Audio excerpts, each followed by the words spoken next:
एक ठाउँमा मात्रै लोड गर्ने हो भने त्यो चाहिँ त्यो चुडिएको भागलाई चाहिँ त्यो फिगर एडभित्र पाऱ्यो भने चाहिँ त्यसले चाहिँ लोड हुन लाग्यो।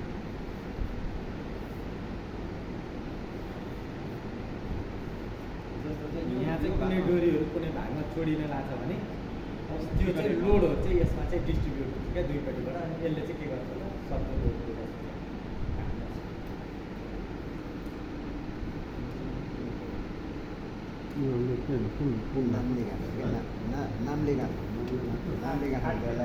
दुईवटा यता चाहिँ साइडतिर चाहिँ घुसाएर चाहिँ यत्तिकै बाँधिरहेको हुन्छ नि होइन होइन। अनि यो चाहिँ चल्दैन नि त यत्तिकै नाम्लो बानी। अब यसमा चाहिँ घुमेको हुन्छ चल्दैन चाहिँ नाम्लो बानी चाहिँ यो दुईवटा अलग साइडको। किनभने यो पातो त ठुलो हुन्छ बरियो चाहिँ सानो हुन्छ नि त होइन।